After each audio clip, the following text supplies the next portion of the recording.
የእንግሊዝ ፕሪሚየር ሊግ የማርች ወር የወሩ ምርጦቹን አሳውቋል። በዚህ መሰረት በወሩ ምርጥ ተጫዋች የማንቸስተር ዩናይትድ ተጫዋች ብሩኖ ፈርናንዴዝ የእንግሊዝ ፕሪሚየር ሊግ የማርች ወር የወሩ ምርጥ ተጫዋች ተብሎ መመረጥ ችሏል። ፖርቹጋላዊ ኮከብ ተጫዋች በወሩ 2 ጨዋታዎችን አድርጎ 2 ግቦችን አስቆጥሮ 2 ደግሞ ለግብ የሚሆኑ ኳሶችን አመሻሽቶ በማቀበል ደምቆ ነው ማሳለፍ የቻለው። ብሩኖ ይህንን ክብር አሁን ላይ ለ5ኛ ጊዜ ማሳክቶታል። በማን ዩናይትድ ቤት ከብሩኖ ፈርናንዴዝ በላይ ይህንን ሽልማት ያሳካው ክርስቲያኖ ሮናልዶ ብቻ ነው። ክርስቲያኖ ከብሩኖ በአንድ በልጦ 6 ጊዜ የበላ ተጫዋች ያርጓል። ዋይኒ ሩኒ ደግሞ ከብሩኖ እኩል 5 ጊዜ ያሳካ ተጫዋች ነው። በወሩ ምርጥ አሰልጣኝ ደግሞ መጀመሪያውንም እንደሚጠበቀው የኖቲንጋም ፎረስቱ አሰልጣኝ ኑኖ ኤስፒሪቶ ሳንቶ የወሩ ምርጥ አሰልጣኝ ሆኖ ሊመረጡ ችሏል። ኑኖ ኤስፒሪቶ ሳንቶ ዘንድሮ ይህንን ክብር ሁለቴ በማሳካት የሚስተካከላቸው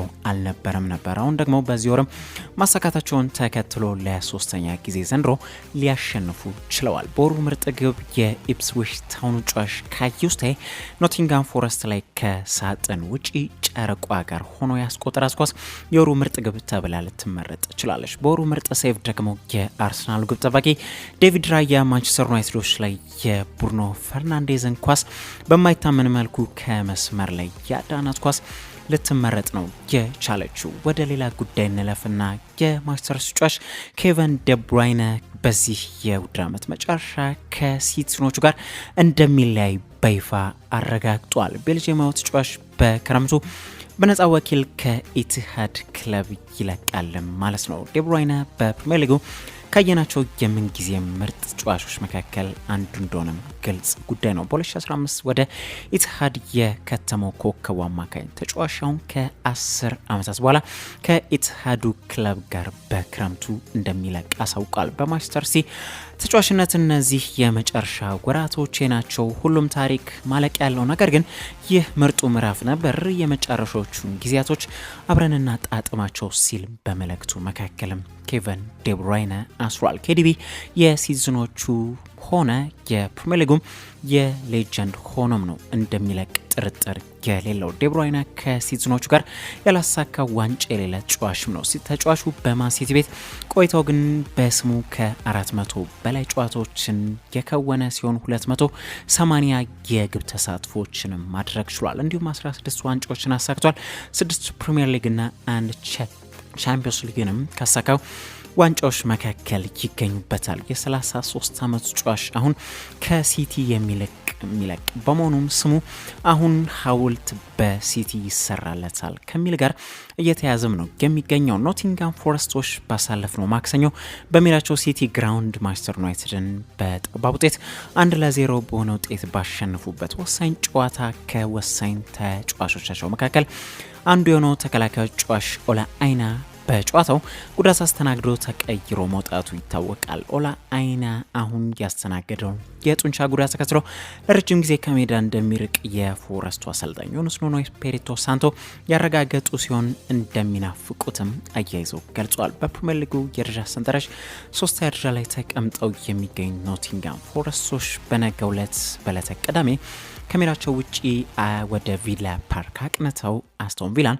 የሚገጥሙበት ጨዋታ ይኖራቸዋል። ሪያል ማድሪዶች ጥሩ ዜና ሰምተዋል። ሪያል ማድሪዶች ከዚህ ቀደም በቻምፒዮንስ ሊጉ አትሌቲኮ ደ ማድሪድን ጥለው ለሩብ ፍጻሜ ባለፉበት ጨዋታ ከጨዋታው መጠናቀቅ በኋላ የሪያል ማድሪድ ተጫዋቾች የሆኑት አንቶኒዮ ሩዲገርና ሌሎችም ተጫዋቾች እነ ኪሊያን ኤምባፔ፣ ቪኒሲየስ ጁኒዮር፣ ዳኒ ሴባዮስ የመሳሰሉት ያሳዩትን የደስታ አገላለጽ ተከትሎ ለአርሰናል ጨዋታ ቅጣት ይጠብቃቸዋል ወይ የሚለው ለሎስ ብላንኮሶቹ ስጋት ፈጥሮባቸው ነው የነበረውን። ግን በይፋ እንደተረጋገጠው አንቶኒዮ ሩዲገርም ሆነ ሌሎቹ ተጫዋቾች ለአርሰናል ጨዋታ ቅጣት እንደማይጠብቃቸው ለማወቅ ተችሏል። በጨዋታው ይኖራሉ ማለት ነው። ዩኤፋ ተጫዋቾቹን ባያግዳቸው ሩዲገር ግን ለብቻው ቅጣት ተጥሎበታል። ሩዲገር ይቺ ጉሮሮ የምትቆርጥ ምልክት በማሳየቱ የ40,000 ዩሮ የገንዘብ ቅጣት የተላለፈበት ተጫዋች ሆኖ ተገኝቷል። አርሰናሎች በነገው ዕለት ኤቨርተንን የሚገጥሙበት ጨዋታ እንዳላቸው የሚታወቅ ሲሆን ከነገው ጨዋታ አስቀድሞ የአርሰናል አሰልጣኝ ሚኬል አርቴታ ዛሬ በነበራቸው ፕሬስ ኮንፈረንስ ወይም ጋዜጣዊ መግለጫ ላይ ከሰጧቸው አስተያየቶች መካከል ከጉዳት ጋር በተያያዘ በሰጡት አስተያየት ሪካርዶ ካላፊዮሪ ብቁ አይደለም፣ ቤን ዋይት እና ዩሪን ቲምበር ግን ነገ እንደሚሆኑ እንመልከታቸው ያለ ሲሆን ጋብሪኤል ማጋሌሽ ከውድድር ዓመቱ ውጪ ስለመሆኑ ደግሞ ትልቅ ቀውስ ነው ሲሉ ገልጸውታል። ስለ ሪያል ማድሪዱ ጨዋታ ደግሞ ሚኬል አርቴታ በሰጠው አስተያየት ሙሉ ትኩረታችን ኤቨርተንን መርታት ላይ ነው። ለሪያል ማድሪድ ዝግጅት ምርጡ መንገድ ኤቨርተንን ለመርታት ማድረግ ያለብንን ማድረግ ነው ሲሉ ነው የተደመጡት። መድፈኞቹ ነገ በምሳሳ ጨዋታ ኤቨርተንን ከቀኑ 8 ሰዓት ተኩል ላይ ወደ ጉዲሰን ፓርክ አቅንተው የሚገጥሙበት ጨዋታ ይኖራቸዋል። የማንቸስተር ዩናይትድ አሰልጣኝ ሩበን አሞሪም በቀይ ሰይጣኖች ቤት አስቸጋሪ ጊዜን እያሳለፉ እንደሚገኙ ይታወቃል። በእርግጥ ይሄ የራሳቸው ቡድንም ካለመስራት ጋር ሊያያዝ ይችላል። ፖርቹጋል አሰልጣኝ ግን አሁን ላይ ከፕሪሚየር ሊግ ዋንጫ ጋር ተይዞ በሰጡት አስተያየት ዛሬ እንደሰጡት አስተያየትም ፕሪሚየር ሊጉም በቀጣይ ዓመት እንበላለን አልልም፣ እብድ አይደለሁም የሚል አስተያየትን አጋርተዋል። አሞሪም በሌላ በኩል በሰጡት አስተያየት የበለጠ ትኩረቴ በችግሮቻችን ላይ ነው፣ ከማንቸስተር ሲቲ የበለጠ ትልቅ ችግሮች እኛ አሉብን ብሏል። ሲቲን ያነሱት ግን ከፊታቸው ያለው ጨዋታ ከማንቸስተር ሲቲ ጋር መሆኑንም ተከትሎ ነው። አሞሪም ስለ ተደጋጋሚ ጉዳት የሚያስተናግደው ሜሰን ማውንት ደግሞ በሰጡት አስተያየት ሜሰን ማውንት በበቂ ሁኔታ ዝግጁ ነው፣ ነገር ግን በስትክክል እሱን መምራት ይኖርብናል። ሜሰን ማውንት ብዙ ጊዜ ልምምድ አድርጓል፣ ክብደቱን ሰውነቱ ላይ ነው ያድርገው። አንዳንዴ ከሰውነት ይልቅ የአእምሮ ዝግጅት አስፈላጊ ይሆናል፣ ለመጫወት ብቁ ነው፣ እናም እሁድ የምናየው ይሆናል ሲሉ ነው አሞሪም የተደመጡት። ማንቸስተር ዩናይትድ ከማንቸስተር ሲቲ ከነገ በስቲያ በዕለተ እሁድ ምሽት 12 ሰዓት ተኩል ላይ በዕለተ እሁድ የሚደረግ ተጠባቂ የማንቹሪያን ደርቢ መርሃ ግብር ነው። ጀርመናዊው የዓለም ዋንጫ አሸናፊ ተከላካይ ጆሽ ማት ሁመልስ በዚህ የውድድር ዓመት መጨረሻ ላይ ጫማውን በይፋ እንደሚሰቅል አረጋግጧል። የ36 ዓመቱ የቀድሞ የቦሩሺያ ዶርትሙንድና የባየር ሙኒክ ተጫዋች ሁመልስ አሁን ላይ ጊዜውን በጣሊያኑ ክለብ ሮማ እያሳለፈ እንደሚገኝም ይታወቃል። ስኬታማ ሙያ ያለው ሁመልስ በውድድር ዓመቱ መጨረሻ ላይ ግን ከፕሮፌሽናል እግር ኳስ ራሱን እንደሚያገለል አሳውቋል። ሁመልስ በሙያው 797 ጨዋታዎችን ያከናወነ ሲሆን 65 ግቦችን አስቆጥሮ 39 ደግሞ ለግብ የሚሆኑ ኳሶችን አምሻሽቶ ማቀበል የቻለ ተጫዋች ነው። 15 ዋንጫዎችን ያሳካው ተጫዋቹ በሙያው 5 የቡንደስሊጋ ዋንጫዎች፣ 3 ዲኤፍቢ ፖካል ዋንጫና 1 የዓለም ዋንጫ ክብርን ከተጎናጸፋቸው መካከል ይገኙበታል። 2 ጊዜም ግን ለቻምፒዮንስ ሊግ ፍጻሜ መድረሱ የሚዘነጋ አይደለም።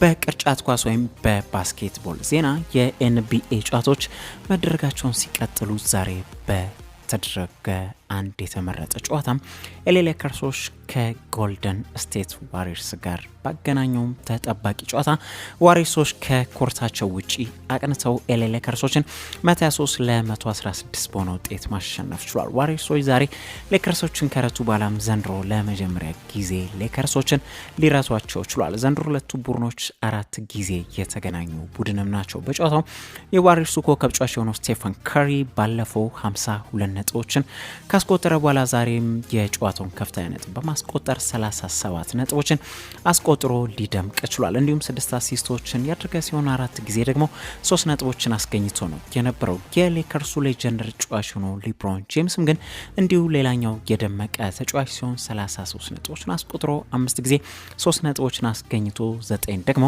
አሲስቶችን አድርጓል። ነገር ግን ቡድኑን ከሽንፈት ሊታደጋቸው አልቻለም። አንድ ሌላ ጨዋታ ለማከል ግን የባክስ ጨዋች ሆኖ ያኒስ አንቴቶኩምቦ ትሪፕል ደብል በሰራበት ጨዋታ ሚልዋኪ ባክሶች ፊላዴልፊያን 126 ለ113 በሆነ ውጤት ሊረቷቸው ችሏል። አንቴቶኩምቦ ዛሬ በጨዋታው 35 ነጥቦችን አስቆጥሮ 17 ሪባውንዶችን አድርጎ በሙያው በጨዋታ ከፍተኛ አሲስቱን ደግሞ ዛሬ ያስመዘገበ ሲሆን 20 አሲስቶችን በዛሬው ዕለት ሊያሳካ ወይም ሊያስመዘግብ ችሏል።